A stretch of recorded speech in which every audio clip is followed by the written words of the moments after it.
नमस्कार, मैं रचना शर्मा। चढ़ती कला टाइम टीवी देख रहे सभी दर्शकों का स्वागत करती हूं। आप देख रहे हैं उत्तर प्रदेश के समाचार। मॉरिशस के प्रधानमंत्री नवीन चंद्र राम गुलाम अब 3 दिवसीय दौरे पर काशी आएंगे। प्रशासन से मिली जानकारी के मुताबिक मॉरिशस के प्रधानमंत्री 10 सितंबर की शाम काशी पहुंचेंगे। 11 सितंबर को द्विपक्षीय वार्ता में हिस्सा लेंगे और देर शाम गंगा आरती देखेंगे। 12 सितंबर की सुबह श्री काशी विश्वनाथ के दर्शन करके काशी से रवाना होंगे। इससे पहले प्रधानमंत्री नरेंद्र मोदी को 10 और 11 सितंबर तक काशी में रुकना था। ठीक इसी तरह प्रधानमंत्री नरेंद्र मोदी अब 11 सितंबर को दोपहर 12 बजे आएंगे। उनका दौरा 1.5 घंटे का रहेगा। प्रधानमंत्री नरेंद्र मोदी भी द्विपक्षीय वार्ता में शामिल होंगे। प्रशासन से मिली जानकारी के मुताबिक काशी के सांसद प्रधानमंत्री नरेंद्र मोदी दोपहर 12 बजे बाबतपुर एयरपोर्ट पहुंच जाएंगे और हेलीकॉप्टर के जरिए प्रधानमंत्री पुलिस लाइन जाएंगे। पुलिस लाइन से सड़क मार्ग के जरिए सीधे निर्देशर स्थित ताज होटल पहुंचेंगे और भाजपा की तरफ से प्रधानमंत्री के स्वागत के खास इंतजाम किए गए हैं। प्रधानमंत्री मोदी करीब 1:30 बजे वापस दिल्ली के लिए रवाना हो जाएंगे और मॉरिशस के पीएम नवीन चंद्र राम गुलाम का स्वागत भी 6 स्थानों पर ही किया जाएगा। इसका खाका प्रशासनिक अधिकारियों ने तैयार कर लिया है।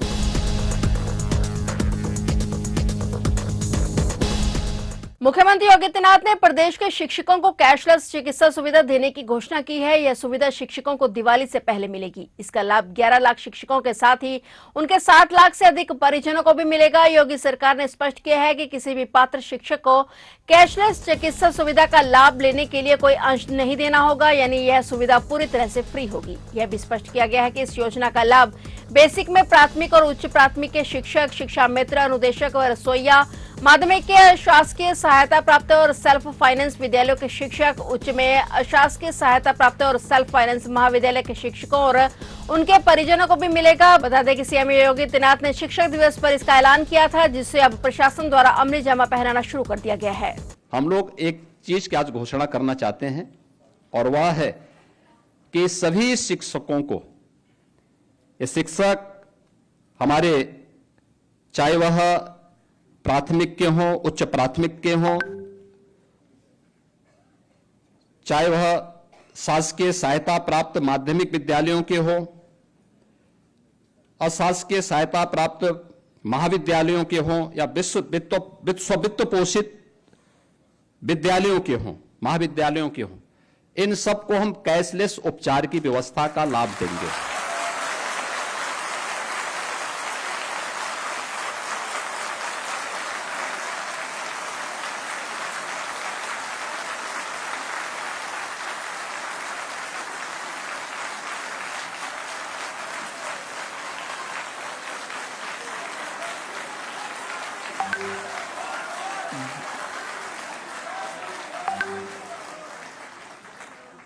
इसके साथ ही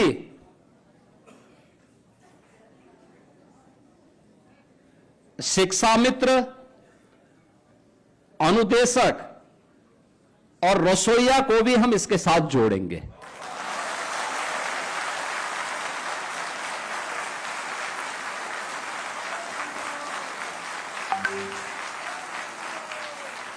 यानी यह उत्तर प्रदेश के लगभग 9 लाख शिक्षक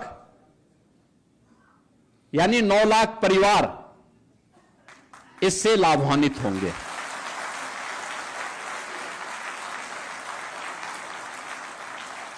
अभी हम लोग इस व्यवस्था को इसके साथ दे रहे हैं और मुझे लगता है कि ये सभी विभाग, बेसिक है, माध्यमिक है या उच्च है, बहुत शीघ्र इस औपचारिकता को पूर्ण करते हुए एक कैशलेस उपचार की व्यवस्था का लाभ इन्हें उपलब्ध करवाने की दिशा में अपने कार्यक्रम को तेजी के साथ आगे बढ़ाए। एक समय सीमा के अंदर इसको पूरा कर लें जिससे इस सुविधा सबको प्राप्त हो सके। लिसाड़ी गेट साइबर थाना पुलिस और डिपार्टमेंट ऑफ टेली कम्युनिकेशन की संयुक्त टीम ने लिसाड़ी गेट क्षेत्र के लखीपुरा में छापा मारकर अवैध मिनी टेलीफोन एक्सचेंज पकड़ा है। पुलिस ने इसे चलाने वाले गिरोह का पर्दाफाश करते हुए मौके से 6 लोगों को गिरफ्तार किया है। गिरोह के अन्य सदस्यों की तलाश में एक टीम नोएडा भेजी गई है। आरोपी गिरोह के सदस्य अंतर्राष्ट्रीय voice over internet protocol call को लोकल कॉल में ट्रांसफर कर केंद्र सरकार के राजस्व को हानि पहुंचा रहे थे। इस तरह कॉल करने वाले व्यक्ति की पहचान छिपी रहती है और उसे ट्रेस करना कठिन हो जाता है। इससे देश की सुरक्षा को भी खतरा होने की आशंका रहती है। पकड़े गए आरोपियों में कोई भी ज्यादा पढ़ा लिखा नहीं है। पुलिस को सूचना मिली थी कि नफीसा मस्जिद के पीछे पानी की टंकी के पास एक मकान में अवैध टेलीफोन एक्सचेंज संचालित हो रहा है। इस पर लिसाड़ी गेट, साइबर थाना पुलिस और डॉट की संयुक्त टीम ने मकान पर छापा मारा और यहां अवैध मिनी टेलीफोन एक्सचेंज चलता मिला। आरोपियों के खिलाफ धोखाधड़ी, आपराधिक षड्यंत्र सहित कई धाराओं के तहत मुकदमा दर्ज किया गया है। एसपी सिटी ने बताया कि गिरफ्तार आरोपियों को कोर्ट में पेश किया गया, जहां से उन्हें जेल भेज दिया गया है। टीम ने कार्रवाई के दौरान मौके से भारी सामान भी बरामद किया है।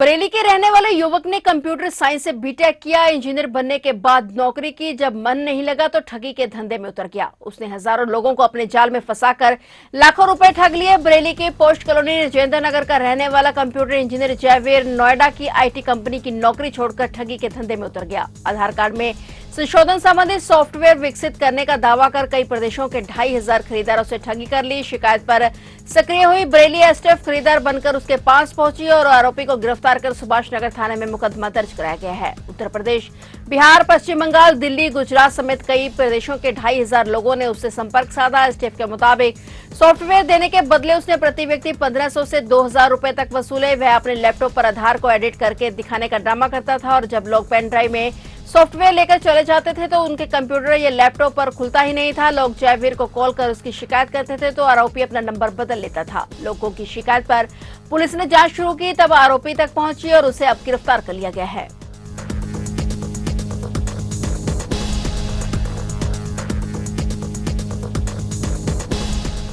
उत्तर प्रदेश की महिलाओं के अधिकारों को लेकर एक बड़ा बदलाव होने वाला है। अब तक शादीशुदा बेटियों को अपने पिता की खेती की जमीन में हिस्सा नहीं मिलता था, लेकिन अब यह व्यवस्था बदल सकती है। राज्य परिषद ने इस बदलाव के लिए एक प्रस्ताव तैयार कर लिया है, जिसे महीने में सरकार को भेजा जाएगा और उत्तर प्रदेश राष्ट्रीय संहिता 2006 की धारा 108(2) के तहत अगर किसी पुरुष के निधन के बाद उसकी जमीन का नामांतरण किया जाता है तो वह केवल उसकी विधवा पत्नी, बेटे और अविवाहित बेटियों के नाम पर होता है। शादीशुदा बेटियों को इस प्रक्रिया में शामिल नहीं किया जाता। इस प्रावधान को लंबे समय से भेदभावपूर्ण माना जा रहा था और इसके संशोधन की मांग उठती रही थी। सूत्रों के मुताबिक नए प्रस्ताव में विवाहित और अविवाहित जैसे शब्दों को धारा 108 से हटाने का सुझाव किया गया है। इसका मतलब ये होगा कि शादीशुदा बेटियों को भी पिता की कृषि भूमि में उतना ही अधिकार मिलेगा जितना बेटों और अविवाहित बेटियों को मिलता है। जमीन की विरासत तय करते समय बेटी की शादी की स्थिति तक कोई फर्क नहीं डालेगी और मृतक की बहनों को भी बराबरी का हक देने की बात कही जा रही है। मध्य प्रदेश और राजस्थान जैसे राज्यों में शादीशुदा बेटियों को पहले से ही पिता की खेती की जमीन में बराबर का अधिकार मिलता है। यूपी सरकार का यह कदम भी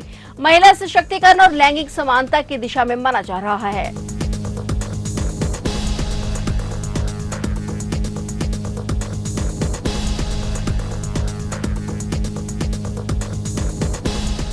उत्तर प्रदेश के शाहजहांपुर जिले के सिंदौली थाना क्षेत्र का नियामतपुर गांव पूरी तरह से शांति और भाईचारे की मिसाल बन गया है। यहां पिछले 37 वर्षों में कोई भी विवाद थाने तक नहीं पहुंचा। गांव के लोग किसी भी झगड़े या मतभेद को आपसी बातचीत और समझौते से ही सुलझाते हैं, जिससे ना तो पुलिस को दखल देना पड़ता है और ना ही कोर्ट कचहरी का सहारा लेना पड़ता है। नियामतपुर ग्राम पंचायत में लगभग 1400 लोग रहते हैं। गांव में बिजली खेड़ा और नगरिया बहाव जैसे मजरे भी शामिल हैं और यहाँ के लोग बताते हैं कि 1988 से अब तक किसी भी मामले की शिकायत थाने तक नहीं पहुंची। जो भी विवाद होता है वह गांव के बुजुर्गों और पंचायत के सदस्यों के बीच बैठक में सुलझा लिया जाता है। तब से आज तक किसी भी मामले में पुलिस की दखलंदाजी नहीं हुई है। नियामतपुर गांव सिर्फ शांति नहीं बल्कि विकास की दिशा में भी आगे बढ़ रहा है। यहाँ कृषि अनुसंधान केंद्र और ARTO विभाग का कार्यालय भी है। नियामतपुर गाँव देश भर के लिए एक मिसाल है।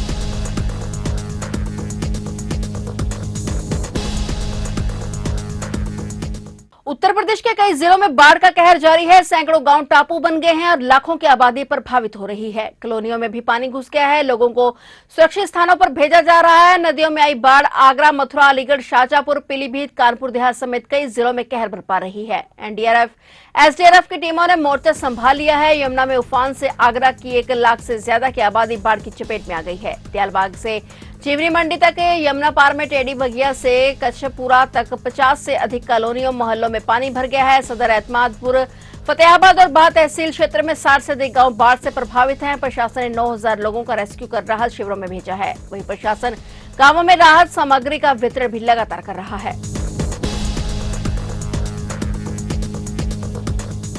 उत्तर प्रदेश के इटावा जिले के थाना बकेवर क्षेत्र के बहेड़ा हाईवे ओवरब्रिज पर एक दर्दनाक सड़क हादसा हो गया, जहां तेज रफ्तार वाहन ने बाइक सवार को टक्कर मार दी। टक्कर इतनी भीषण थी कि बाइक पर सवार तीनों लोगों की मौके पर ही मौत हो गई। हादसे में मरने वालों की पहचान अजितमल थाना क्षेत्र के ग्राम अमामता निवासी कपिल सिंह अपनी चाची और भतीजे के साथ गाँव से इटावा दवा लेने गए थे और वापसी के दौरान ये दर्दनाक हादसा हो गया। सूचना मिलते ही पुलिस मौके पर पहुंची। पुलिस ने एम्बुलेंस की मदद से तीनों को सीएससी महेवा पहुंचाया, जहां डॉक्टरों ने तीनों को मृत घोषित कर दिया। घटना की खबर गांव पहुंचते ही परिजनों में कोहराम मच गया। महेवा अस्पताल में तीनों के शव देखकर परिजनों का रो रो कर बुरा हाल है।